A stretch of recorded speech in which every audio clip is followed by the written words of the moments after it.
segundo tema, es el segundo tema que vamos a ver nosotros de semiología en lo que viene a ser la relación del médico con el paciente. Cuando hablamos nosotros de la relación médico-paciente, prácticamente, permítame un ratito, por favor, prácticamente lo que nosotros estamos buscando acá y lo que estamos viendo, que es lo que más nos va o vamos a necesitar conocer nosotros como médicos, como en este caso estudiantes de ustedes, para poder obtener esa respuesta que nosotros estamos buscando de nuestro paciente. Por lo tanto, aquí si nosotros vemos la relación con el paciente, ya es la interacción que se va a establecer entre el médico y el paciente durante el curso de la enfermedad, es decir, durante su enfermedad, ya sea aguda o ya sea crónica. Y es una relación interpersonal, pero de tipo profesional, que es la que nos va a servir a nosotros de base para poder recibir la información que estamos buscando. Y esta va a influir en el curso de la enfermedad, puede influir, ¿ya? Y en la eficacia que nosotros podamos tener de los resultados del tratamiento que en sí podamos manifestar o qué es lo que queremos nosotros. Por lo tanto, esa relación que guardemos con el paciente nos va a servir en primer lugar para tener un buen diagnóstico por los datos que vamos a recibir y en segundo lugar para que nosotros podamos realizar un tratamiento y ese tratamiento sea tomado por el paciente. Ante esta situación, entonces, vamos a ver cuál es la mejor forma de encontrar la interrelación entre el paciente y el médico. Y ahí vemos nosotros, ¿no? Si vemos que es la interacción que se establece entre el médico y el paciente para devolverle al paciente la salud, tenemos que convencerlo que lo que nosotros estamos queriendo es que él nos brinde la información necesaria para que de esta manera podamos nosotros darle una solución a su enfermedad y devolverle su salud, aliviar su padecimiento, prevenir la enfermedad. Y para eso nosotros tenemos que ver, ¿no? Cuáles son las características. Ya Hipócrates hace más de 2000 años ya la definió claramente y qué es lo que se necesita con esto, tener el conocimiento para nosotros, el conocimiento de qué es la patología, de qué es, y eso es mediante estudio, la sabiduría para saber llegar al paciente, la humanidad para lograr tener esa interrelación. Por lo tanto, esta es la forma más, diría yo, cómoda de los médicos, de cómo abordar a un paciente. Y eso lo vamos a ir viendo nosotros en cada uno, ¿no? De nuestro quehacer diario, cuando tenemos esta relación de cómo los médicos abordan a un paciente. Entonces, si nosotros vemos aquí, por ejemplo, según la historia, la civilización antigua, mediante la medicina empírica, mágica, ya en Grecia, en el siglo VI, en el siglo V antes de Cristo, ahí se utilizaba la medicina técnica, pilar de la medicina hipocrática, en la Edad Media el cristianismo, en el siglo XII la enseñanza de la medicina y en el siglo XIII las primeras universidades europeas. En el siglo XIX y el siglo XX ya se tecnificó la medicina, aparecieron toda la tecnología que hasta ahora conocemos nosotros, que han servido para complementar los estudios que nosotros podamos tener y al mismo tiempo poder obtener de la información y ver qué estudio vamos a realizar como paciente. Ya en 1993 la OMS, por ejemplo, dio la asistencia personalizada en la práctica médica. Es decir, en el 93, si bien la asistencia personalizada, según la OMS, dio que esa relación con el paciente debería perdurar durante el tiempo que dure la enfermedad o posiblemente se pueda mantener posteriormente. Y ahí es donde dice, ¿no? ¿Cuáles son esos factores psicosociales que pueden incluir? Ya Freud, miren ustedes, fue el primero en analizar el papel de la relación psicológica entre el médico y el paciente. Balin creó otro concepto de las drogas llamada doctor. ¿Para qué? Para definir el efecto del tratamiento que puede tener el médico en esta relación. Muchas veces, miren, y esto les digo, muchas veces con solo asistir a una consulta, el paciente queda como sano.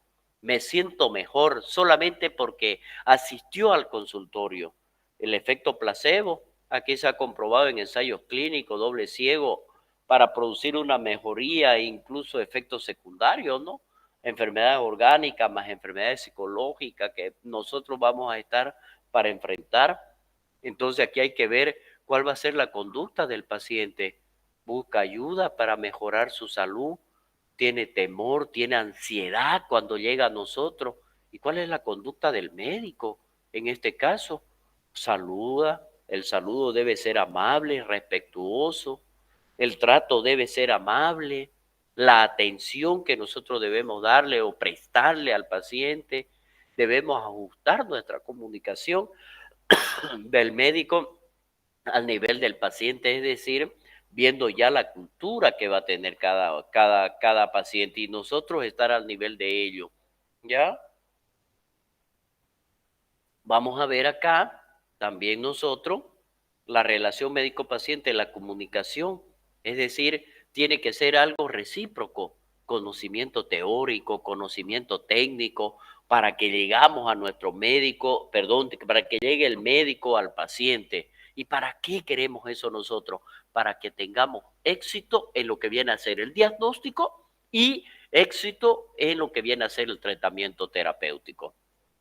Y aquí vamos a ver nosotros cuáles son los tipos de relación médico-paciente. Y aquí vamos a ver una serie de ellos. Aquí tenemos los médicos paternalistas, ¿ya? Aquí el médico establece o prevalece la actitud autoritaria del médico, dirige las acciones, indica o realiza los procedimientos diagnósticos terapéuticos, mientras que el enfermo solo acata las indicaciones, sin que se tomen en cuenta su opinión, dudas o temores. Miren ustedes, entonces esta vendría a ser una relación tipo sujeto-objeto. El sujeto y objeto, en el cual, aunque se trate de beneficiar al enfermo, no se respeta la autonomía, su libertad, su capacidad y el derecho a decidir. El otro es el modelo informativo. A este también se lo conoce con el nombre de modelo científico del consumidor. Aquí el objetivo de esta relación es proporcionar al paciente la información que sea más relevante para que se pueda elegir aquí la intervención que se desee y el médico lo va a llevar a cabo.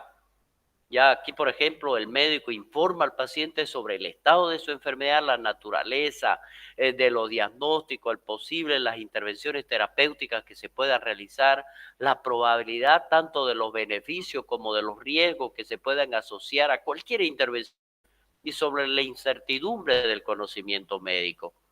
Y esto inclusive se llega hasta un extremo que los pacientes podrían llegar a conocer toda la información médica relevante en relación con su enfermedad y la actitud terapéutica posible que pueda tener de seleccionar la intervención que mejore, se ajuste a sus valores. Es decir, vamos a ver que aquí el médico ha ocupado todo esa información científica que él tiene y le ha explicado a su paciente para poderlo convencer de cuál es su enfermedad y cuál es su diagnóstico posible y cuál va a ser su diagnóstico, perdón, cuál va a ser su tratamiento posible, el mejor para el paciente.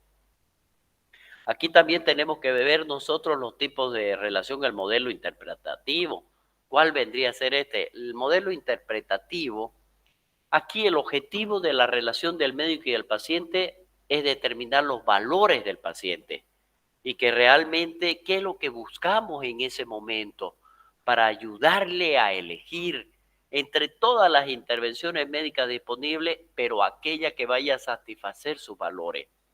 El médico informa al paciente sobre la naturaleza de su afección, sobre los riesgos, los beneficios de cada una de las intervenciones y cuál es lo posible y cuál va a ser la ayuda al paciente para aclarar y determinar las intervenciones médicas y ayudándolo a sí mismo a interpretar algunos términos que nosotros vamos a lograr decirle que quede en duda para su paciente. Entonces, este tipo de modelo interpretativo es explicarle, es ganar con él esa confianza que es la que estamos buscando. El otro es el modelo dominante, miren ustedes. En contraste con el anterior, aquí el enfermo es quien, de acuerdo con el conocimiento o con su información que ha obtenido, va a pedir o va a exigir que el diagnóstico establecido se realice en determinado procedimiento diagnóstico y terapéutico. Es decir, el paciente ya se munió de información y por lo tanto cuando llega a nuestro consultorio él nos va a dominar, va a decir, doctor, esto es lo que tengo yo y según lo que yo he investigado, el tratamiento para esto es esto, doctor. O esto es lo que usted me tiene que hacer, ¿ya? Entonces, esto generalmente ocurre y dejan así que el paciente lo domine es los médicos jóvenes, cuando no hay todavía la experiencia que se quiere. Entonces eso se llama el abuso que va a tener nuestro paciente, ¿no? Hacia nuestro médico joven. Y es por esa razón que se tiene que munir de información para no dejarse influenciar. El otro es el modelo de responsabilidad compartida. En este caso se establece ya una comunicación, se informa al enfermo, se informa a las familias, cuál es la enfermedad, cuál es su diagnóstico, cuál va a ser el tratamiento, cuál va a ser el pronóstico y cuáles van a ser las posibilidades de complicación y se aclara, ¿no?, las dudas que pueda tener el paciente y la familia para disipar los temores, las dudas. Se discuten cuáles van a ser las alternativas para un tratamiento en forma conjunta y que sea la decisión entre todos. Aquí interviene la autonomía, la libertad y el juicio del paciente en relación con lo que se quiere o que se espera, ¿no?, entre todos ellos, la orientación médica. Esta es una relación tipo sujeto-sujeto, por lo que debe ser deseable de la implementación, ¿no? El otro es el modelo mecanicista. En él, aquí la atención se lleva a cabo de acuerdo con las disposiciones administrativas estrictas. Se siguen protocolos de manejo rígido, el enfermo no elige al médico tratante y no siempre es atendido por el mismo médico, lo cual interfiere en la relación médico-paciente. Y eso se da en la consulta externa, por ejemplo. Ahora me toca con en la próxima semana que es mi reconsulta, puede ser que ya no esté él, que venga otro. El exceso de burocracia, trámites administrativos, retardan el tratamiento, deterioran la relación, que es de tipo sujeto-objeto, y en este modelo es frecuente la medicina institucional, es decir, qué es lo que se está aplicando en este hospital, cuál es el protocolo, cuáles son las medidas que vamos a realizar, ¿no? O muchas veces a las empresas de seguro, digamos, también esto es lo que puedo darle. Ya los modelos activo-pasivo, aquí la relación activo-pasivo se establece con enfermos en estado de coma.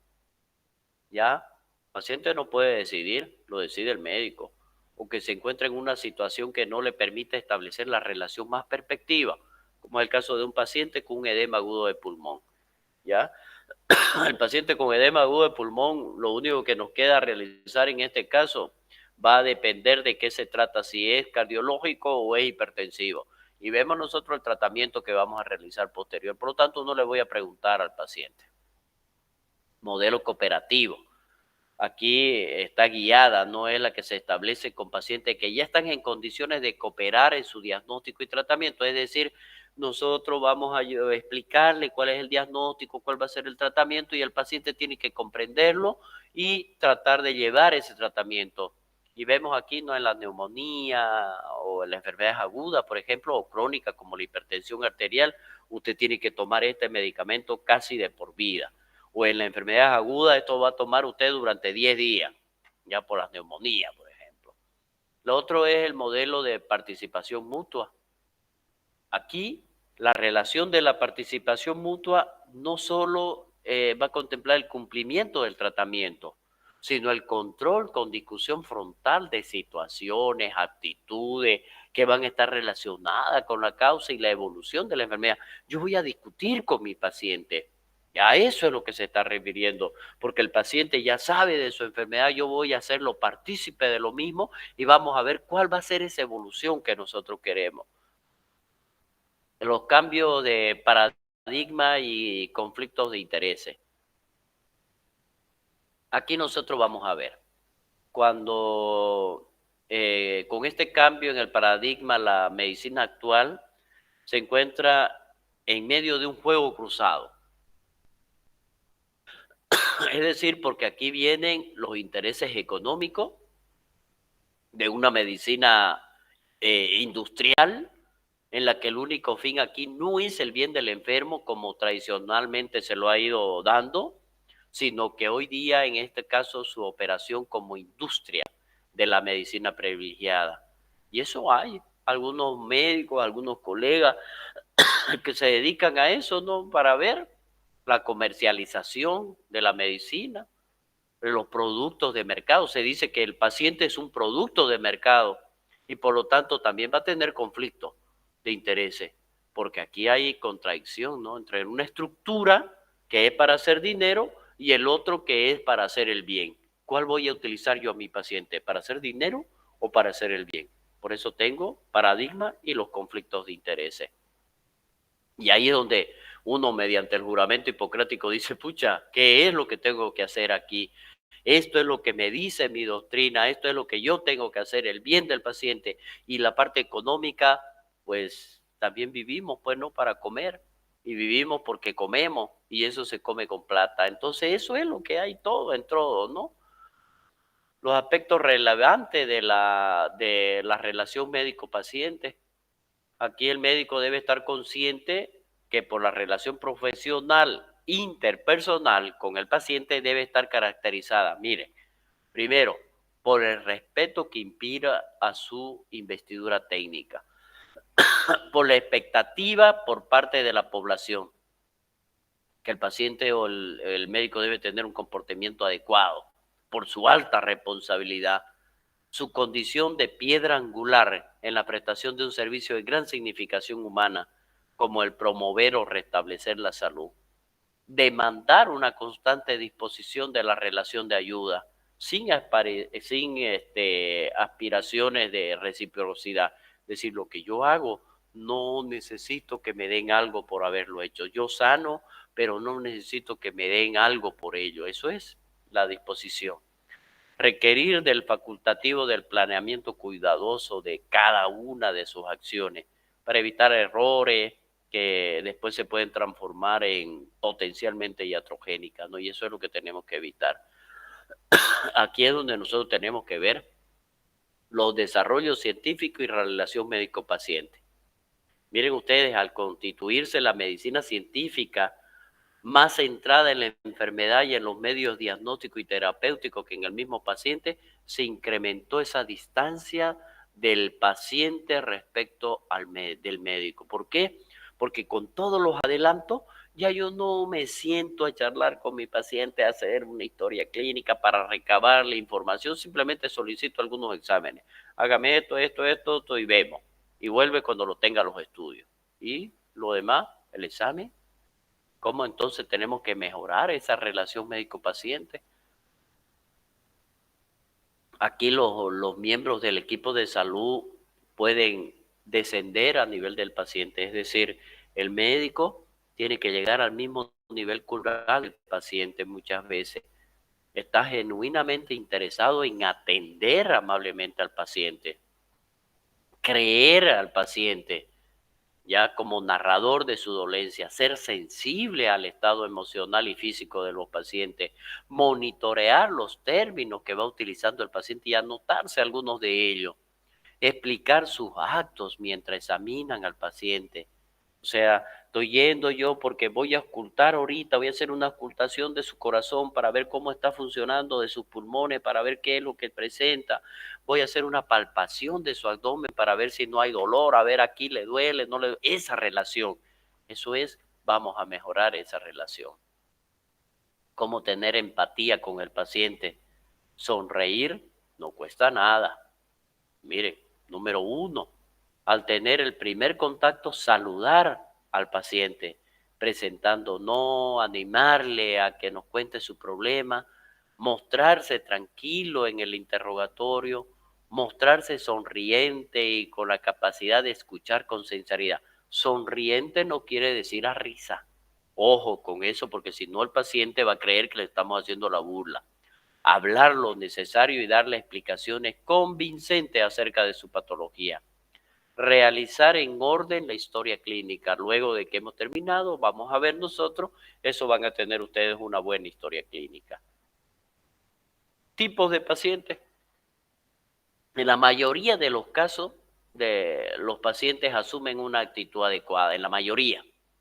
Pero hay muchas ocasiones nos vamos a encontrar con una persona en la cual nos vamos a sentir desconcertados, por lo que es necesario o es necesario que el personal de salud, es decir, los médicos, estén preparados para atender a las diferentes maneras de presentarse un paciente. El paciente pues tiene una dolencia, el paciente tiene dolor, el paciente se queja de algo y por lo tanto nosotros tenemos que ser comprensivos hasta eso. Por lo tanto, siempre uno debe ser amable, siempre el paciente va a tener la razón prácticamente.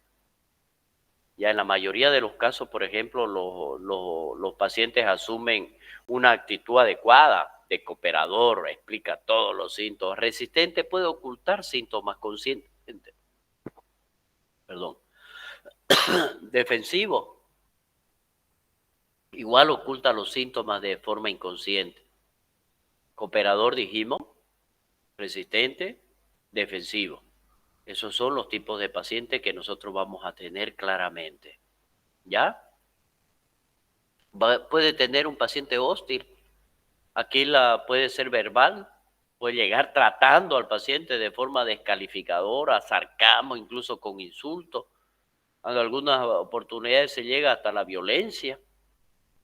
Ya estas situaciones aquí ya vamos a ver que se presentan en casos de emergencia. Las personas están alteradas y piden atención rápida cuando se cree que la dolencia de él es una emergencia. Estar bajo los efectos del alcohol, la cocaína, ser síntomas de un trastorno mental o ser el estilo y la personalidad del paciente. Aquí el médico debe mantener la calma, debe invitar de manera adecuada a que el paciente se tranquilice, totalmente contraproducente engancharse en una discusión, es decir, no podemos sentarnos a discutir con el paciente. Aquí debemos recordar un consejo de la Biblia: la mansa palabra calma la ira, ¿ya? Aunque a veces se hace necesario acompañar la mansa palabra con un sedante para evitar el auto o heterolesiones que podamos tener, ¿no? El otro es el paciente manipulador o simulador. Aquí intenta conseguir ciertos privilegios, reposo, incapacidad, salir del enredo, psicofármacos, presentando un caso de características muy especiales. Por ejemplo, puede hacer creer que tiene un problema económico, dificultades con un familiar, muy enfermo o simulando síntomas. Busca apoyo en el personal, intenta sobornar, otros hablan mal de los médicos. Ese es el paciente manipulador o simulador. Aquí debemos evitar comprometernos con ellos, ¿no? En el acto deshonesto o asumir como siempre una actitud muy profesional. Es decir, no que el paciente se venga, ¿sabe qué, doctor? La próxima vez, como tengo consulta con usted, pero mire, no me gustaría ser atendido de último, ¿sabe qué? Le voy a dar 100 pesos a usted para que la próxima vez yo venga. A él, no, esos son actos deshonestos. Eso no es una actitud profesional.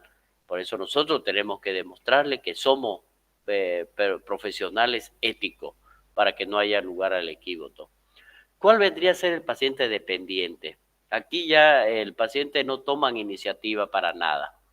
Consultan hasta por cosas totalmente insignificantes y regresan al consultorio después de haber realizado la consulta para todo. Son personas inseguras, no le debemos rechazar ni tildarlo de fastidioso. Entonces le debe insistir en que no tomen sus decisiones y confíen en ella. El otro es el paciente seductor o seductora. Aquí hay tendencia a coquetear con las personas de cierto prestigio, como la de los médicos, usando atuendos, posturas, lenguaje y mímicas provocativas, ¿no? Esto es necesario evitarlo, sucumbir a estos intentos y no caer en el filtreo, ¿no? Que desvirtúa la atención médica. Entonces tenemos que adoptar una actitud seria, respetuosa, pidiendo con respeto al paciente que se aclare las intenciones de su comportamiento o a la vez que se le ofrece una atención meramente profesional, ¿no? El paciente obsesivo, miren ustedes, son las personas sumamente detallistas, que quieren información para los más mínimos síntomas, por insignificante que esto sea. Exige al médico que le explique minuciosamente todo lo que sea relacionado con su enfermedad. Y aquí hay que tener mucha paciencia con estas personas. Si se demoran demasiado, se les puede pedir que continúen relatando su problema en una próxima cita. ¿Ya? Entonces todo eso tendremos que ver. El dramático es el que exagera la expresión de sus emociones. ¿Ya? Y aquí vamos a ver nosotros que con frecuencia parecen teatrales, ¿no? Afectados, sobreactuados, exagerados. Y estas personas ya tienen cierta habilidad para conmover a los demás. Y su finalidad es inconsciente de ser el centro de atracción, buscando un efecto, un afecto y un reconocimiento que nunca le es suficiente. Miren ustedes el desconfiado, comportamiento supicaz, se franquea aquí muy poco con su médico, ¿no? Cualquier indicación es recibida con reticencia o resistencia o recelo. Son observadores, calculadores, son bien lo que vayan a decir y lo que vayan a hacer. Ese es el paciente desconfiado. Son hipersensibles, son pacientes difíciles de poder hablar con ellos y alcanzar una alianza terapéutica. Hay que tener mucha prudencia, paciencia, tolerancia, sutileza para señalar su desconfianza e interferir la alianza terapéutica, ¿no? Miren este otro tipo de paciente, pasivo-agresivo. Aquí son pacientes que agreden con su pasividad, es decir, no cumplen cabalmente con las prescripciones, que los sabotean, se quejan sin motivo de los efectos de los medicamentos, dicen que no sirve el tratamiento y que siempre ha sido una excusa para sus actos. Dejan desarmado al médico, el cual no encuentra qué hacer y termina disgustándose o rechazando al paciente. Por lo tanto, aquí no debe hacer patente nuestro disgusto nunca. Si debemos rechazarlo, no debemos ni siquiera rechazarlo y mucho menos agredirlo. Si el paciente continúa viniendo a nuestra consulta es porque se está sintiendo mejor, y sino que eso es su forma de ser, aunque él no termine de reconocerlo. ¿Pero por qué volvió? Entonces eso también tenemos que verlo. Se le debe señalar que si no colabora en el tratamiento será menos efectivo, más prolongado y más costoso para el paciente. El paciente indiferente aquí se siente ausente, indiferente, como si no le interesara la consulta, como si le diera por igual todo. No debemos aquí angustiarnos ante esto. Probablemente tengan que ver con nuestra conducta. Es necesario en estos casos que pensemos en un trastorno mental o en un síntoma mental de esta enfermedad. Los ficticios inventan enfermedades que no tienen con intenciones de ser atendidos, hasta operados, explorados, luego se pierden y no sabemos más de ellos hasta que un médico de otro hospital nos comenta que tuvo un paciente igual al nuestro, que también le perdió el rastro, y disfrutan hacer el papel de enfermo. Son casos raros, ¿no? Que no se los ha estudiado, son muy poco estudiados. A esto se lo conoce como el síndrome de Munchausen, evocando a un varón del mismo nombre famoso en el siglo XVIII por contar aventuras descritas con detalles fantásticos. Es decir, el paciente viene, le va a contar cómo se enfermó, se hizo el enfermo y luego desaparece. Ese es su delirio.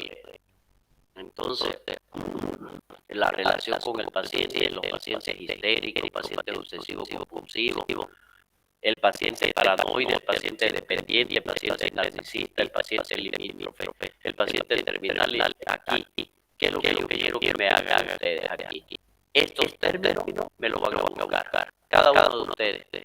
¿Ya? el paciente histérico. ¿Qué es el paciente histérico? ¿Qué es el paciente obsesivo? ¿Ya? Y eso lo vamos a desarrollar en la práctica. Esta es una tarea ya primaria para los grupos, para los diferentes grupos. Cada uno pueda tener este resumen de cada uno. Por lo tanto, yo no se lo voy a volver a repetir, porque aquí ya yo se lo he puesto, buscar las definiciones. ¿Qué otro más quiero que me busque? El estilo de médico. ¿Cuál es el médico? Dijimos paternalista, despreocupado, alarmista, moralista, el juez, el mozo, el policía, catedrático, el indeciso, sabe todo, honesto. Búsquenme esto.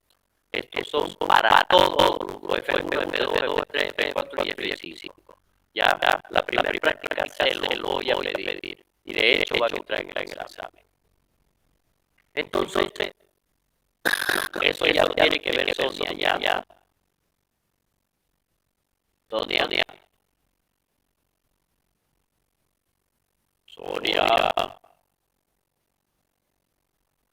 ¿No vino Sonia? Doctor.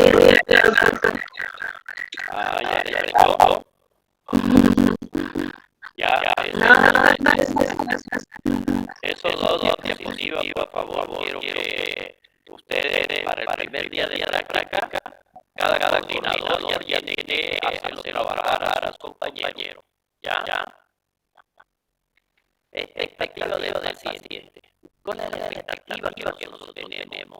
Aquí nosotros debemos demostrar la liderazgo de la persona, su idea, el punto de vista sobre el problema, recibir información de una manera clara, adecuada, que el médico mantenga una conducta de escucha activa, amable, afectuosa, educada, poder exponer su expectativa, tener mayor participación en la consulta, que el médico realice educación para la salud, que la actividad del médico y la consulta sea positiva y verificadora, es decir, que lo que busca el paciente de nosotros prácticamente cuál es esa expectativa que tiene. Eso es lo que nosotros tenemos que considerar y tenerlo siempre presente. Lugar donde se desarrolla la entrevista. Puede ser en la emergencia, puede ser en una sala de hospitalización, puede ser en un consultorio, puede ser cualquier otro ambiente. Aquí vemos nosotros la emergencia, por ejemplo. Aquí nosotros tenemos que diagnosticar y realizar un tratamiento lo más antes posible. El médico aquí tiene hartos pacientes que están al paciente y que tiene que atender, por lo que aumenta la exigencia de la pronto y la oportunidad y eficacia de lo que pueda decidir. Y aquí debemos tener cuidado en proteger la intimidad del paciente. Muchas veces, vulnerada en esta circunstancia, es imprescindible que el personal de guardia haya descansado suficiente antes de empezar un turno de emergencia, que dura al menos 8 horas. Usted sabe que el personal de salud pasada estas 8 horas, su estado de tensión continua, comienzan a cometer errores y a sentirse irritado y con cambios de humor. Por eso un mecanismo de defensa denominado desplazamiento pierde su conflicto contra las personas más débiles y cercanas. En este caso suele ser su paciente o su personal subordinado. ¿Quiénes son el personal subordinado? Se le genera, debería ser el eterno, el residente. Ya debe evitar contagiarse con el estado de angustia, dramatismo, incertidumbre que reina en este lugar de la emergencia. También es probable que exista un mecanismo de defensa denominado anti-hall, que consiste en las exploraciones de la violencia, en las explosiones de la violencia ante circunstancias angustiantes que no se escapan que no se escapen de control, ¿no? Entonces es sano conocer nuestro mecanismo de defensa para saber cómo vamos a controlarse y explicar la forma de cómo adaptarnos antes de comenzar prácticamente a una guardia. Es útil revisar el material con que se cuenta, donde va a estar ubicada cada cosa, conocer el personal que nos va a acompañar. El personal técnico debe organizar una estrategia para atender y calmar las angustias de la familia y de los pacientes, ¿no?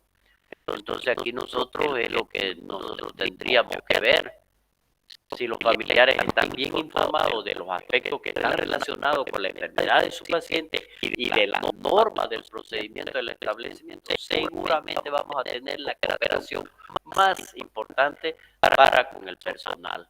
Eso es, por eso debemos informar a la familia, al que está afuera angustiado por este paciente.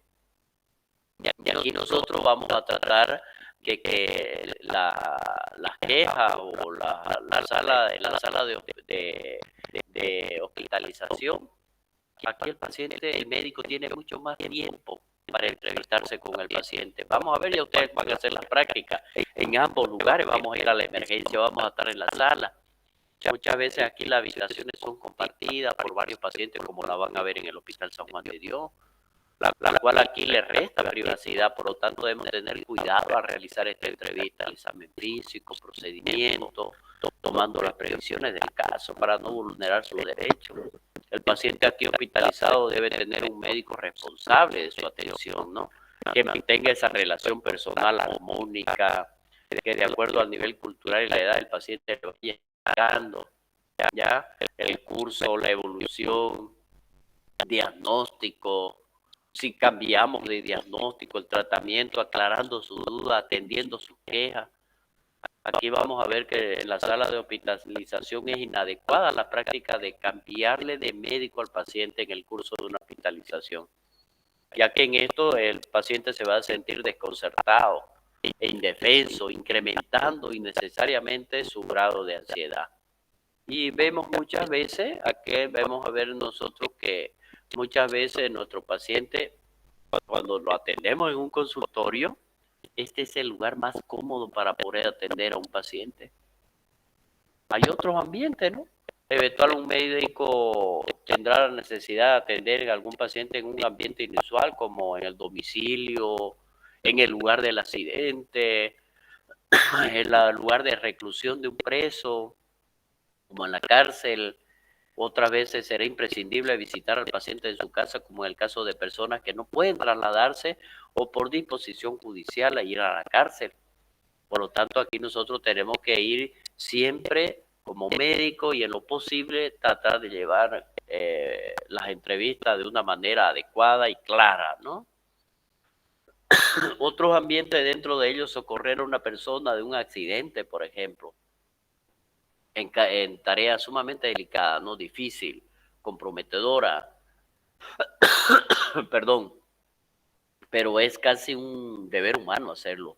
El médico aquí debe intensificarse y ofrecer su concurso y colaboración al paciente, a sus familiares. Van a ver si lo van a aceptar o no, ¿no? Desarrollar las habilidades para escuchar. Y esa es la forma, los aspectos que nosotros tenemos que tomar en cuenta. Esas habilidades. Eso cuesta, pero tenemos que aprender a escuchar. El estudio del paciente comienza con la historia clínica, no ve una historia clínica tomada por una persona entrenada también para escuchar, porque solo un observador hábil puede escuchar las inflexiones vocales que sugieren la importancia de las cosas para el paciente. Solo él va a poder leer las claves no verbales que iluminan el significado de las palabras. Por cada palabra que nos diga el paciente, nosotros vamos a ir captando, viendo qué es, si se relaciona o no. Sin una historia clínica, sin conocer la historia del paciente, lo que le pasó, la circunstancia, la personalidad única, la práctica de la medicina va a dejar de ser un arte o una ciencia, ¿no? Y aquí nosotros vamos a ver cuáles son esas habilidades para escuchar las recomendaciones. Miren ustedes, trabaja en tu lenguaje corporal. Es decir, ¿qué es lo que le estamos explicando? ¿Qué es lo que queremos ganar con nuestro paciente? Analizar el lenguaje corporal del sujeto. No interrumpir cuando él nos esté contando. O interrumpirlo, pero de una manera adecuada.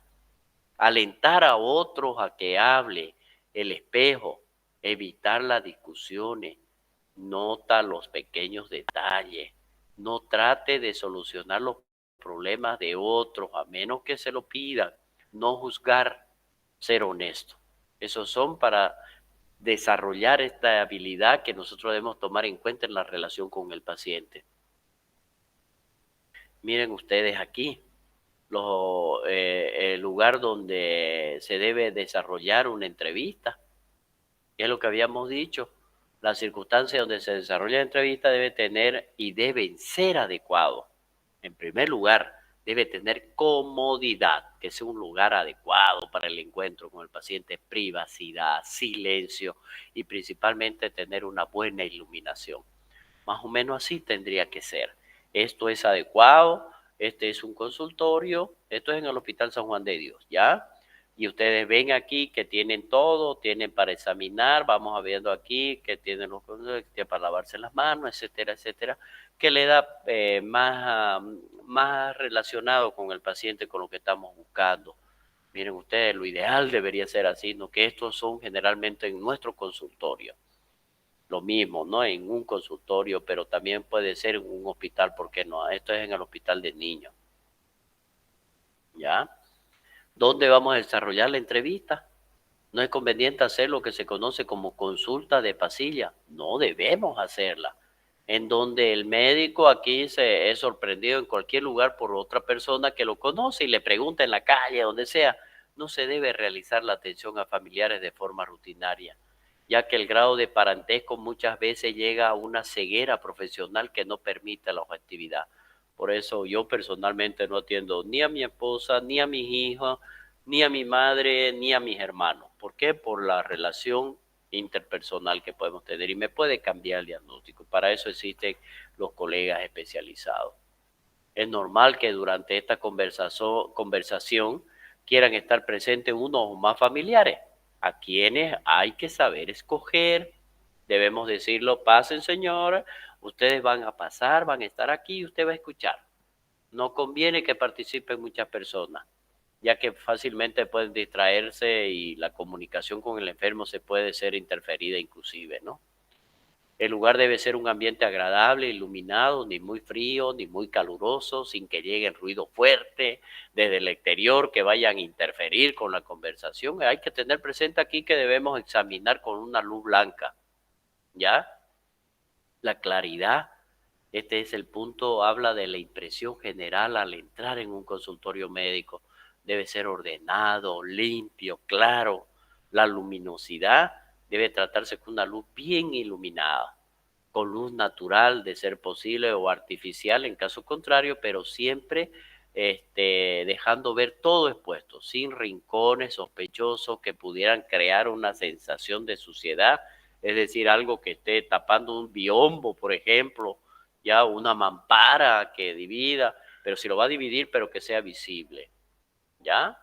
Así más o menos, esta es la claridad, miren, es natural y está permitiendo ver esa relación que nosotros debemos tener con el paciente. El color blanco transfiere la misma serenidad y calma. Por ello es importante los colores claros, ya sea claro, el beige, por ejemplo. Si queremos un aspecto sereno y acogedor o frío para sensaciones de calma, limpieza y salud, cielo, agua, eso tenemos que verlo, ¿no? El blanco es el color correcto, siempre que es completamente un toque de color puede resultar estéril o íntimamente en un ambiente médico, pero poderle dar algo de claridad. Este es el beige, ¿ya? Miren, este es el blanco, lo que me está permitiendo. Organizado. El personal, uno y el personal, en caso de tenerlo, deben compartir un código de orden. Pues nadie confía en su salud a quien aparenta ser un descontrol por buen médico que sea. Los expedientes siempre en orden, archivado y al día. ¿No es verdad? Así, por ejemplo, miren ustedes esa claridad, cómo deben estar, bien ordenado todo. Debe programar un tiempo razonable para atender bien a cada paciente, de modo de poder conocerlo y darle las indicaciones. 15 minutos por un paciente como mínimo, es según la OMS.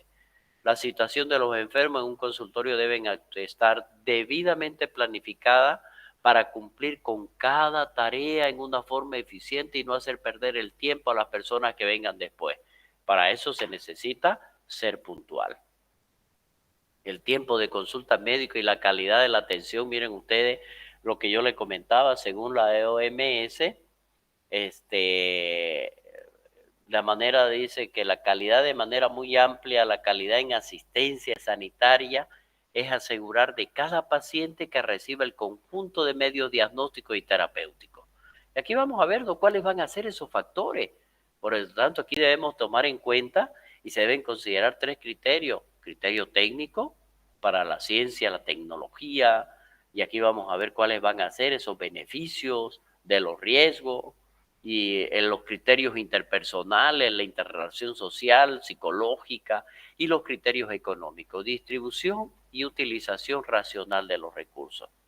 La duración promedio de las consultas médicas generales, miren ustedes,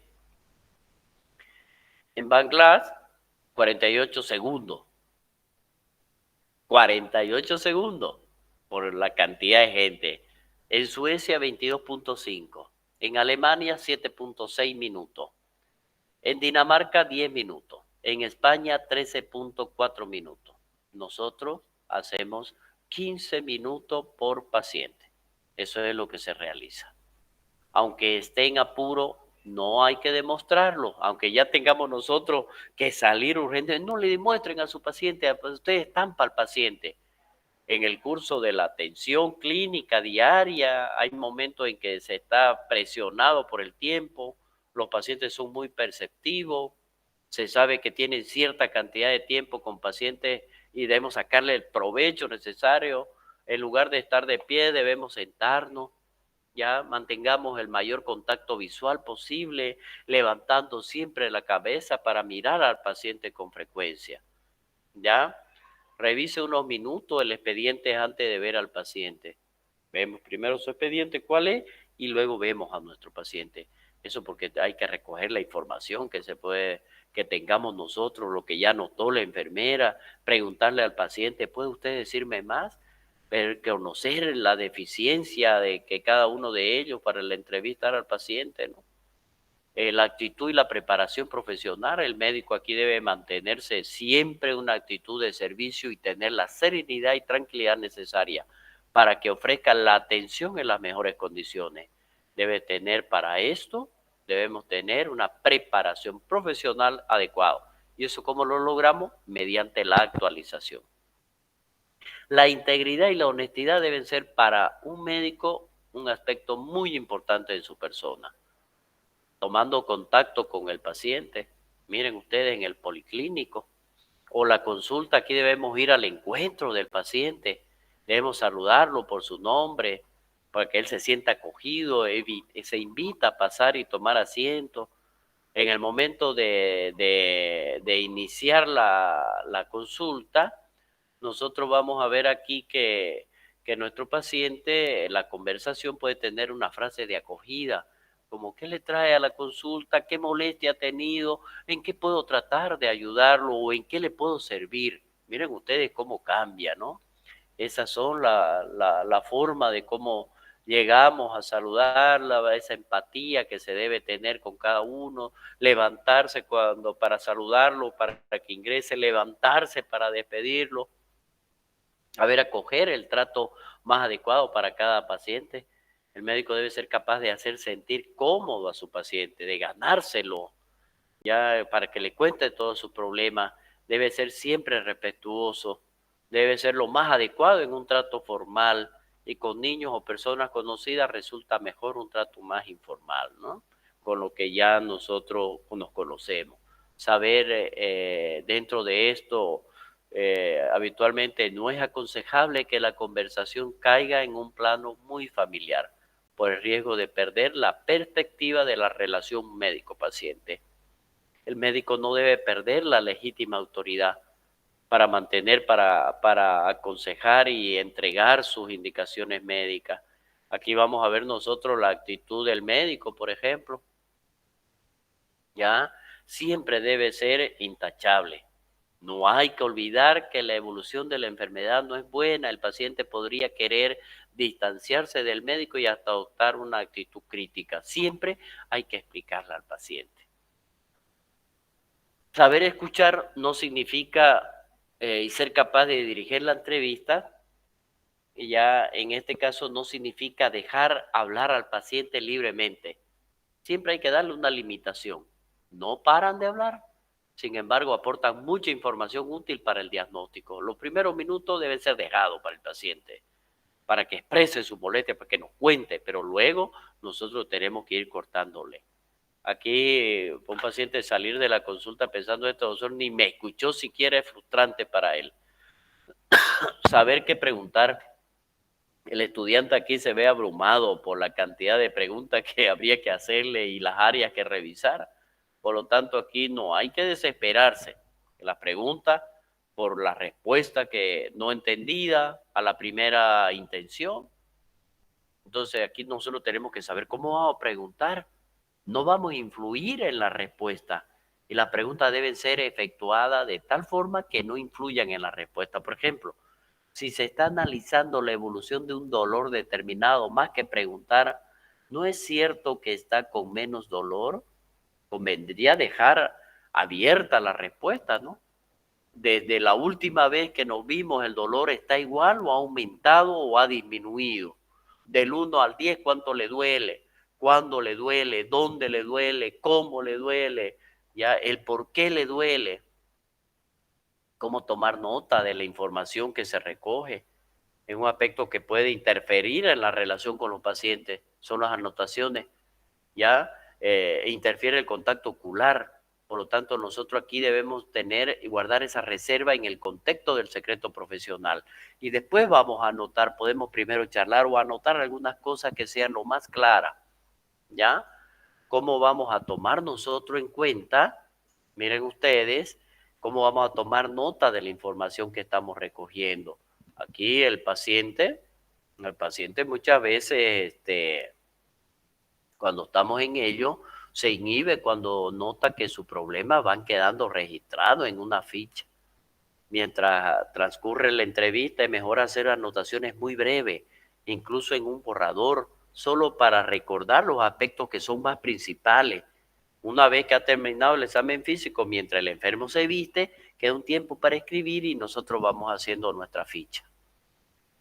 Hay que dejar registrado en la ficha clínica, ¿no es verdad? Eso hemos dicho y eso es lo que vamos a hacer. Entonces nosotros aquí, ser cuidadosos con lo que vamos a dejar registrado, mantener reserva, la información que se le ha confiado, no enmiendas y correcciones, no hay que hacer. No uso de correctores, la institución tiene la responsabilidad de guardar la privacidad del paciente involucrando a todas las personas que participan en la atención, médicos, enfermeras, auxiliares y secretarias. La implicancia médico-legal frente a un juicio hacen que la ficha clínica pase a ser un documento que puede ser solicitado por los tribunales de justicia.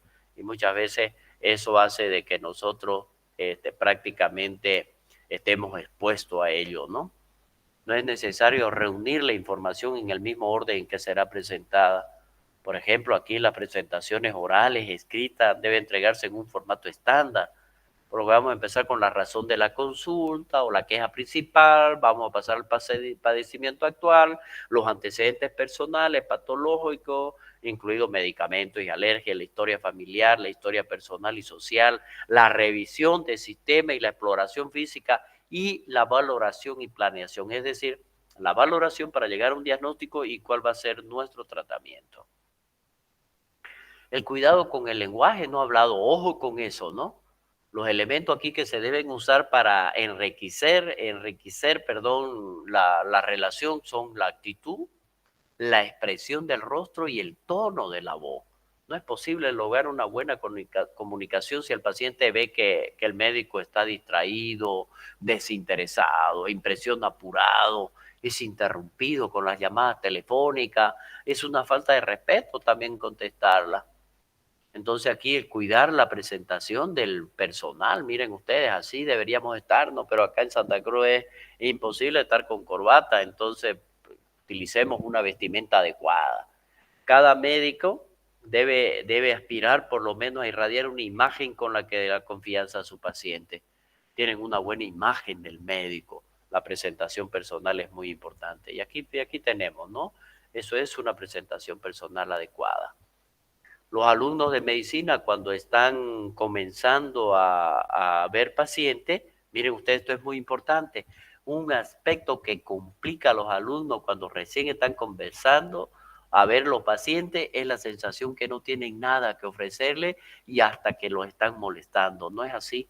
Los alumnos pueden ayudar a los médicos tratantes en aspectos específicos. Por ejemplo, cuando descubren aspectos que de la historia clínica que todavía desconocido, colaborando en una función administrativa como conseguir resultados de los exámenes o alguna ayuda en su solicitud en relación a la ficha clínica. Miren la forma como pueden ayudar y cómo de esta manera también poder interiorizarse del caso. Nosotros vamos a ver acá, por ejemplo, debemos admitir cuando esté confundido. A los pacientes no les importará la repetición cuando nosotros estemos confundidos. Ellos quieren que el médico lo entienda bien. No tema decir, lo siento, no entendí bien eso. En ocasiones una historia vaga o inconsciente es una clave para la difusión cognitiva. Más a menudo aquí, por ejemplo, los detalles mal colocados, la inconsistencia cronológica, simplemente reflejan la complejidad de la experiencia humana. Por lo tanto, es lógico que podamos equivocarnos y debemos nosotros decirlo, disculpe, pero lo siento, no entendí muy bien eso, ¿me puede repetir? Y aquí vamos a ver nosotros otra cosa, ¿no? Dentro de esto, no debemos dejar los antecedentes fuera de la historia. Ningún aspecto de la historia clínica es más importante en la relación cronológica entre un evento y otro. Aquí es muy importante que nosotros resulta útil señalar una línea de tiempo que indique cuándo comenzaron los síntomas, el patrón cronológico de los síntomas, que nos va a ayudar a establecer un diagnóstico y también nos va a ayudar a informar la urgencia de una respuesta.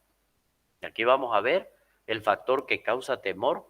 La mayoría de los médicos reconoce que un diagnóstico de cáncer es atemorizante y se van preparando adecuadamente para lidiar con el golpe emocional al paciente. Pero hay situaciones que, aunque parezcan triviales, resultan agobiantes para el paciente. Si no se entiende o no nos atienden las preocupaciones del paciente, podemos producir un aumento adicional a esta molestia. Entonces, tenemos que saber llegarle, tenemos que saber cuál es la información que le vamos a dar frente a este paciente, posiblemente el que tiene cáncer. Otra cosa que nosotros vamos a ver es que debe confiar, pero debemos verificar. No todo, o debemos tomar nosotros que cada respuesta de manera literal, no tomemos. Muchas respuestas de monosílabo requieren seguimiento, saber todo, por ejemplo, dentro de esto, de cada uno de los pacientes, saber cómo cuantificamos las definiciones. El alcohólico podría informar 1 o 2 tragos por noche, por ejemplo, pero solo el médico persistente va a enterar de que él considera que el trago para él eran 240 ml de licor fuerte o 900 ml de cerveza. Entonces, ¿cuál es el trago que se tomó el paciente? Vamos a seguir los instintos, ¿no es verdad? Y aquí la entrevista médico-paciente es el final de la cuenta. Aquí nosotros, una conversación entre dos personas. Vamos a seguir. Si algo aquí no parece del todo bien, por lo general hay una razón. No hay necesidad de acusar a nadie. A menudo todo lo que vaya a necesitar simplemente es una observación que vamos a ir viendo y cuáles son las conjeturas que vamos a llegar a la misma. Habría que ver hasta cuándo es esa disposición del gobierno, pero habría que hablarlo entre todos, ¿no?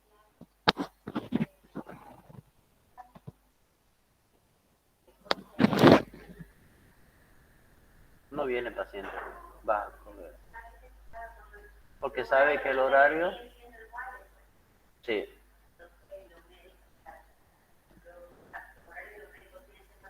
Sí.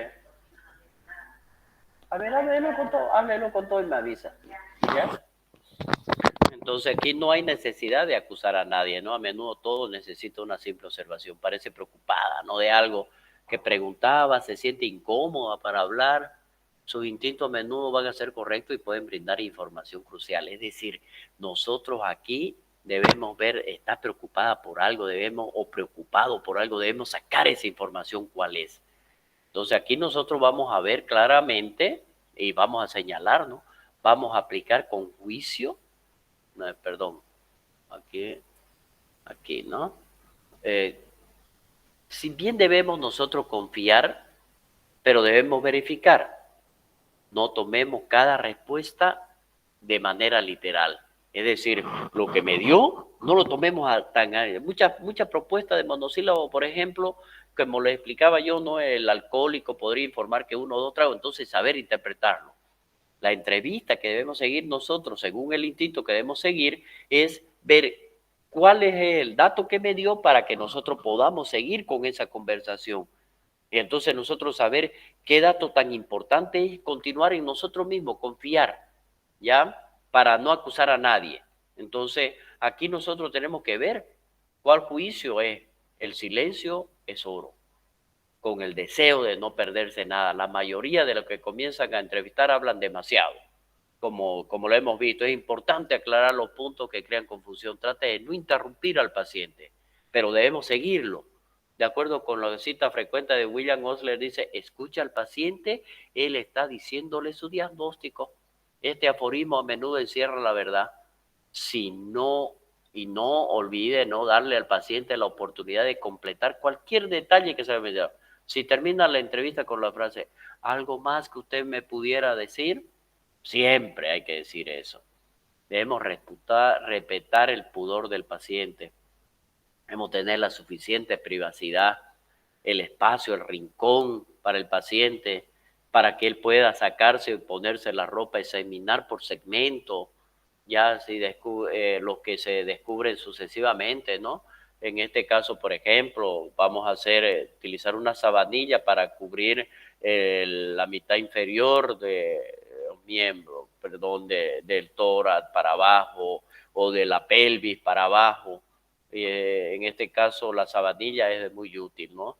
El médico varones aquí deben tener presente la conveniencia de estar siempre acompañado por una enfermera o un auxiliar de enfermería cuando hay que desarrollar el examen de mama o el examen ginecostetra. Ya eso también es muy importante. Siempre hacerlo con otra persona, no solo. ¿Ya? La ética médica. La ética es la ciencia sobre la moral, su origen y el desarrollo, sus reglas y normas de conducta, los deberes hacia la sociedad, el Estado o una profesión. Esa es la ética. La ética médica es una manifestación de la ética general, es decir, en nuestro medio es un conjunto de principios y normas que deben regir la conducta de los trabajadores de salud. Y para eso nosotros tenemos que tener ciertas actividades de profesionales específicas encaminadas a lograr esa preservación y el mejoramiento de la salud de la persona sana, el tratamiento adecuado, la recuperación de la persona enferma dentro de un marco fraternal y humano profundamente científico. ¿Ya? A través del lenguaje podemos violar principios éticos que hay que tener en cuenta durante una entrevista. Uno de estos principios es el tratamiento a la persona, que debe estar acorde con la norma, la educación formal, a la sociedad en que estamos viviendo. No es correcto tutear a un adulto que sea mayor que el médico o que el estudiante, ¿me entiende? Tampoco debe tutearse a los integrantes del equipo de salud cuando se esté en función de trabajo, incluyendo médicos, enfermeras, técnicos y personal de servicio, aunque tengan similar edad o unan lazo de amistad en la vida extralaboral. Esa es la ética médica en la práctica clínica y el examen físico. Debemos acostumbrarnos a tratar de usted a todas las personas durante su desempeño laboral, como profesional o como estudiante. aún en aquellas de edad similar o más jóvenes, incluyendo todos los pacientes, a menos que tengan mucha relación de amistad previa o persona insiste en que lo trate de tú. Tampoco deben usarse expresiones para dirigirse a un paciente como tío o tía o abuela, ¿ya? Que aunque son de uso común por las nuevas generaciones en nuestro medio, denotan mala educación, son irrespetuosas y pueden resultar hasta ofensivas, principalmente en personas de edad media. Debe tenerse lo suficiente privacidad sin interrupciones innecesarias para la entrevista, para el examen físico. El médico, desde que es estudiante, debe acostumbrarse a ser cuidadoso y cortés, especialmente con el anciano, ayudándolo, por ejemplo, a acostarse, incorporarse a la camilla. Siempre tenemos que tomar en cuenta eso, ¿no? Y siempre es recomendable hacerse acompañar con la enfermera o con un familiar cercano. Ser delicado al momento del examinar, en el examen físico. Esto debe ser una condición básica. El paciente ya tiene bastante molestia con su enfermedad. Al examinar, aquí se debe ser cuidadoso de no producir dolor más allá de la estrictamente necesario. En el mismo contexto no debemos evitar examinar con las manos o instrumentos que estén fríos, especialmente en invierno. Disponer de todo lo necesario para efectuar un buen examen físico. Esto implica tener una camilla, suficiente privacidad, iluminación, instrumentos como estetoscopio, manómetro, balanza, ¿ya? Sobre el material que toma contacto con el paciente debe ser siempre limpio. Más o menos, ya de lo que nosotros podríamos tener, aquí es un paciente que realiza ecografía, vemos aquí, está el ecógrafo, aquí está la camilla y siempre esto se debe mantener bien limpiecito para poder dar la atención que nosotros buscamos. Estos son los equipos médicos que debemos tener nosotros en un consultorio por lo mínimo. ¿Ya? Respetar la medida de aislamiento bacteriológico. Esto actúa en los siguientes sentidos, ¿no? Los médicos van a estar expuestos a contagiarse y deben tomar precauciones, usar mascarilla, delantal, vacunarse. Deben actuar en dos sentidos. Por un lado, el caso de pacientes con infecciones que se puede transmitir, tuberculosis, meningitis, meningocócica, sida. Vamos a ver aquí los médicos que están expuestos a contagiarse y deben tomar precauciones, lavarse las manos, usar mascarilla, ya dijimos, y el lavado de manos, ¿no? Entre cada paciente. Es muy importante para que se transmite. Entonces, debemos informar al paciente, debemos explicar al paciente lo que tiene y lo que le conviene hacer. Explicarle al paciente con la mayor claridad posible lo que tiene, lo que eso significa, el pronóstico y lo que debe hacer, y debe ser una receta, debe ser clara, concisa. El médico debe ser muy honesto, prudente en la forma de entregar la información sobre los casos del diagnóstico y el mal pronóstico. Debemos tener la sensibilidad suficiente para producir el mínimo de alarma o angustia y no es necesario comunicarle todo a una sola sesión, en una sola sesión. Es decir, no debemos hacer la imprudencia de darle toda la información, porque tenemos que ser más sensibles y darle como un balde de agua fría, ¿no? Entonces, y eso lo dice muchas veces el paciente, ¿no? Me cayó como un balde con agua fría. La despedida, ¿no? Ya dijimos, debe ser importante. Todo este proceso llega un momento de despedirse. Si se trata de una consulta, se acompaña al paciente y a su acompañante a la salida. Movimiento de tensión durante la historia clínica, la curiosidad del paciente acerca del médico, el silencio, la diversidad cultural, el llanto, momento de compasión, cólera, ocultaciones que podemos tener, la seducción, la intimidad física, emocional, dinero, alcohol, antecedentes sexuales, inclinaciones sexuales, inicio de relaciones sexuales, número de parejas sexuales. Esos son momentos de tensión durante la historia clínica y que nosotros tenemos que saber abordarlo al preguntarle a un paciente o a una paciente. Modo de enfocar las cuestiones delicadas, la intimidad y la reserva son esenciales. No se ande con rodeos, sea directo y debemos ser firmes para ello. No debemos presentar excusa para hacer una determinada pregunta. Empleamos un lenguaje que sea comprensible y no forcemos la situación.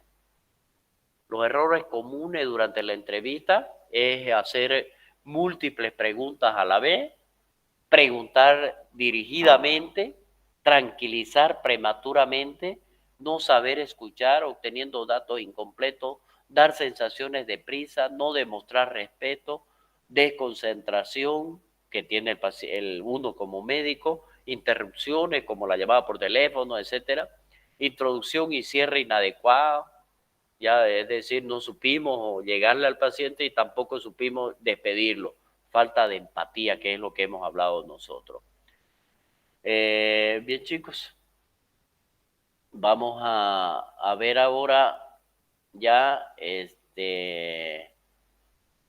detener la presentación. Ahí. Ahora sí. Sonia ya le tomó foto.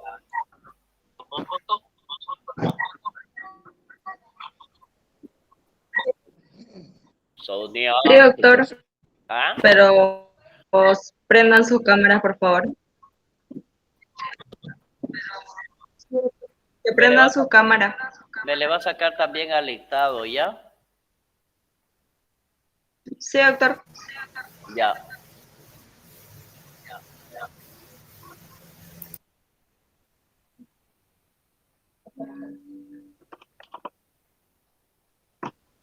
Ya, doctor. Ya están.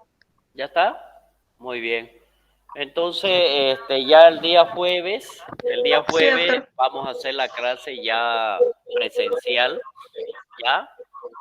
Si Dios quiere. Y otra cosa, las prácticas todavía no las vamos a hacer, ¿ya? Vamos a suspender en esta semana hasta que se acoplen todo, porque me estaba diciendo el doctor José de que faltan todavía, que se habían abierto más cupos, lo mismo estaba investigando su compañera Sonia, y eso hace de que nuestras prácticas pueden ser incompletas. Por lo tanto, vamos a esperar esta semana. La próxima semana sí o sí pasamos las prácticas, ¿ya? Las prácticas, o sea, los que visitan el servicio de medicina nuclear, ya hemos dicho cómo lo van a hacer con Sonia y con cada uno de los coordinadores que están de cada subgrupo, ¿ya? ¿Algo más? Si no es así, nos vemos entonces. ¿Ya? ¿Nos vemos, jóvenes? Muchas gracias, doctor. Doctor. Nos vemos. Hasta luego, doctor. Muchas gracias. Ya, Gracias, doctor. gracias a ustedes. Cualquier cosita nos ponemos en contacto por el grupo. Por favor, me hacen conocer, ¿ya? Chao, chao.